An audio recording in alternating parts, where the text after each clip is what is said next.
The film begins with an animated backstory about a young fawn named Bambi, who once lived peacefully in the forest with his mother. His childhood was filled with happiness, until one tragic day, hunters entered the woods and killed his mother. From that moment, Bambi was left completely alone in a dangerous jungle, where every day became a fight for survival. Years passed, and after escaping countless dangers, Bambi finally found a mate. For the first time in a long while, he felt whole again. With his mate and their child beside him, Bambi's life became happy, just like it was during his childhood. But that happiness did not last long. Soon, humans began destroying the forest, cutting down trees and forcing animals to move from place to place. Then, one day, while Bambi and his family were crossing a road, a speeding truck suddenly came toward them and ran them over. Bambi survived with only minor injuries, but his mate died because of the driver's carelessness. His child, terrified by the accident, ran back into the forest. The truck driver stopped, but not to help. Instead, he went to the riverbank and dumped drums of toxic chemicals into the water. After doing this horrible act, he escaped as if nothing had happened. Bambi had now lost his family for the second time. Broken by grief and consumed by anger, he wandered near the river and drank the poisoned water. Within seconds, his body reacted violently. He screamed in unbearable pain, and for a moment, it seemed like he was going to die. But the poison did not kill him. Instead, it transformed him into something unnatural. His bones began to grow and twist, breaking and resetting in a horrifying way. His muscles swelled, his teeth became sharp, and the once innocent deer slowly turned into a terrifying monster that could stand on two legs. Bambi was already mad with grief, but after suffering this painful transformation, his hatred became even stronger. From that moment, he decided that he would take revenge on humans at any cost. The scene then cuts back to reality, where we meet Zana and her son, Benji. They are preparing to celebrate Thanksgiving, but Zana is upset because her husband, Simon, has canceled at the last minute. Now, she has to make the long journey to the cabin alone with her son. Since Zana does not want to drive by herself, she takes a taxi to reach the cabin in the woods, where Benji's grandmother lives. But the journey is not easy.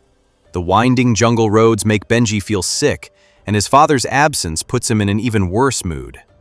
Trying to lighten the situation, Zana jokingly asks, "So, what if your dad isn't here? Who is going to eat us in this jungle?" But the driver immediately becomes serious and warns them that this is not a normal forest. According to him, people often disappear in this area. Benji suddenly starts vomiting again and asks the driver to stop. The driver hits the brakes, but at that exact moment, something massive crashes into the car.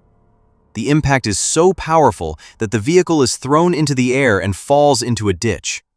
Everything turns into chaos. Somehow, Zana and Benji manage to escape from the broken car, saving their lives. They are injured, frightened, and completely confused. Then they realize something even worse. In the darkness, someone or something has dragged the driver away. Whatever attacked them is not an ordinary animal. It is hunting humans. Their fear grows even stronger when a terrifying growl echoes through the silent forest. Heavy footsteps follow, making it clear that the creature is still nearby.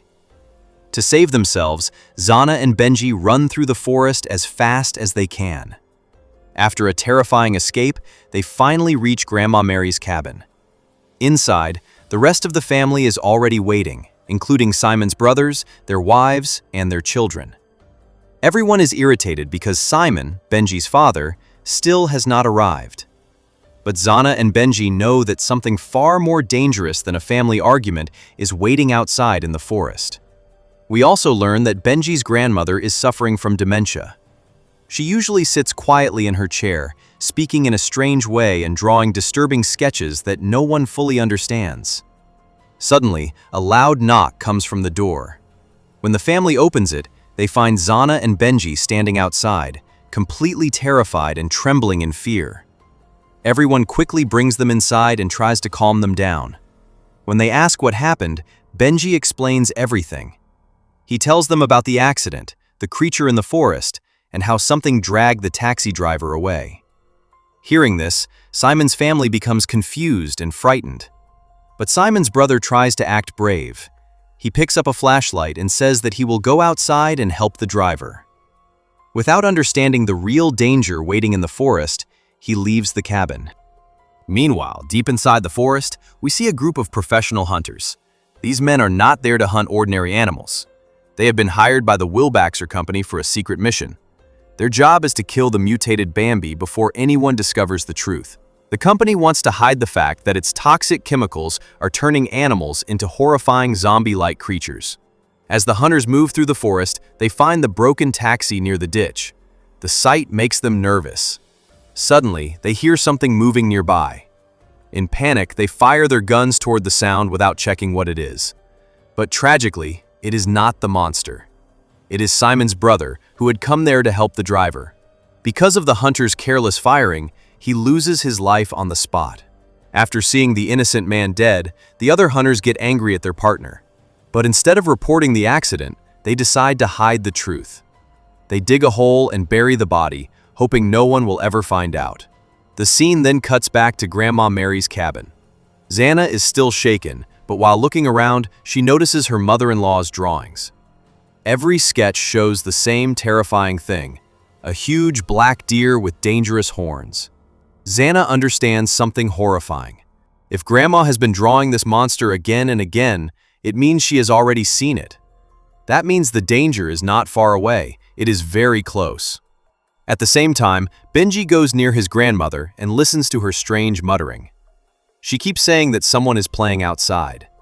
Benji does not understand what she means, so he looks through the window. The moment he looks outside, he screams in terror. Standing between the trees is Bambi, the zombie deer, towering on two legs like a human. His red eyes glow in the darkness, and his massive horns make him look like a nightmare. Bambi lets out a terrifying roar and charges toward the cabin. Panic erupts inside. Everyone tries to protect themselves, but within seconds, Bambi smashes through the door. Benji and his uncle manage to escape quickly, but Benji's aunt runs into the bathroom and tries to hide there. Unfortunately, Bambi breaks the bathroom door and attacks her with his sharp horns. Somehow, she manages to escape through the bathroom window, but Bambi immediately chases after her. The others, sitting inside the vehicle, watch in horror as Bambi brutally kills a man outside. Meanwhile, they try to start the vehicle and escape, but the engine refuses to start. Their fear grows as Bambi slowly turns toward them and begins moving closer, ready to kill them next. Finally, luck favors them, and the engine starts. They quickly drive onto the road, but Bambi does not give up. He chases them, leaping again and again, trying to knock the vehicle off the road. But Benji's uncle is a skilled driver.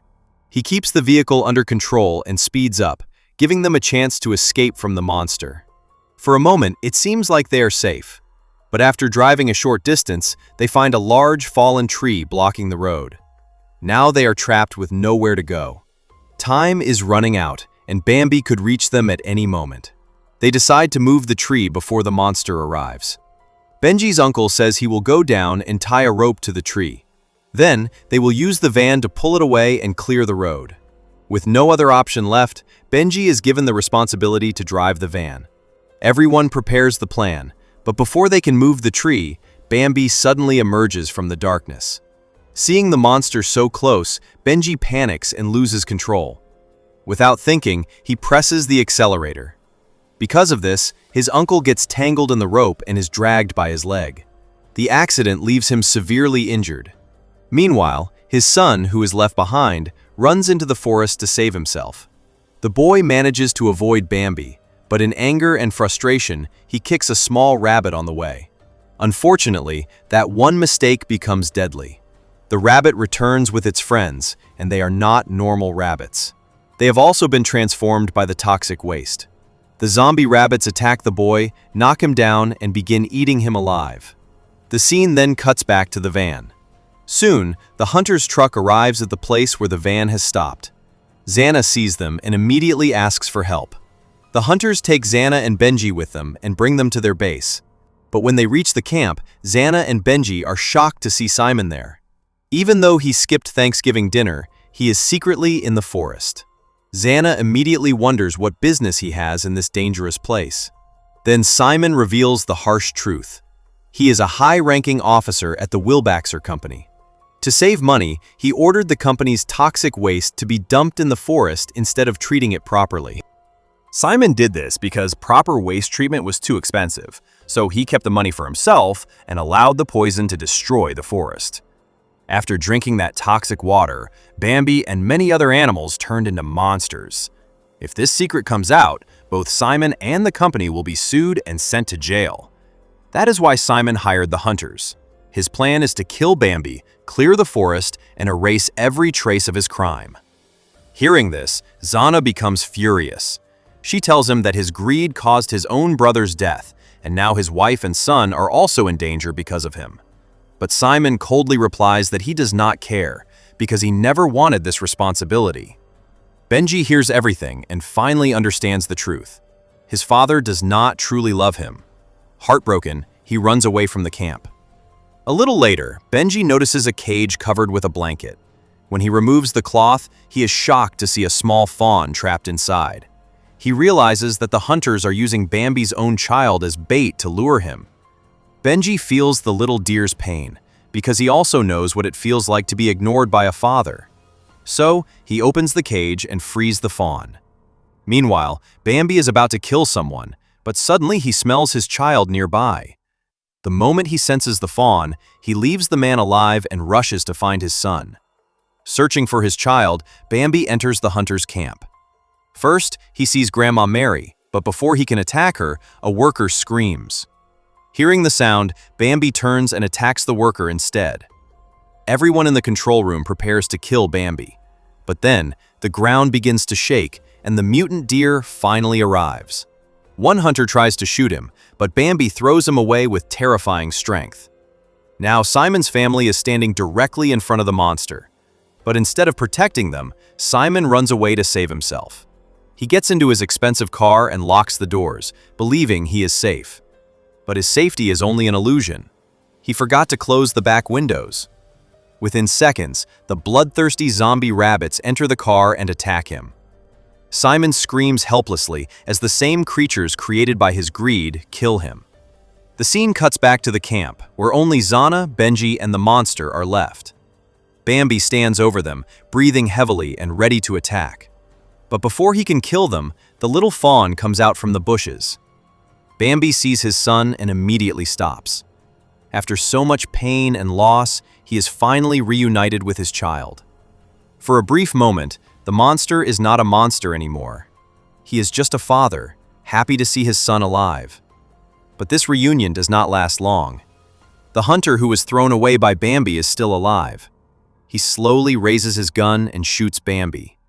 Even as Bambi collapses, the hunter laughs cruelly, thinking he has won. But at that moment, Grandma Mary emerges from the darkness. She attacks the cruel hunter and stabs him, killing him on the spot. After this, Xana returns with Mary, and together with Benji, they witness a heartbreaking scene. Bambi lies dying on the ground, while his little son tries to wake him up. But Bambi does not move. The bullet has taken his life. The little deer is now forced to suffer the same fate as his father. Just like Bambi once lost his mother and became alone, his own child is now left alone in the forest. And with this tragic ending, the movie comes to an end.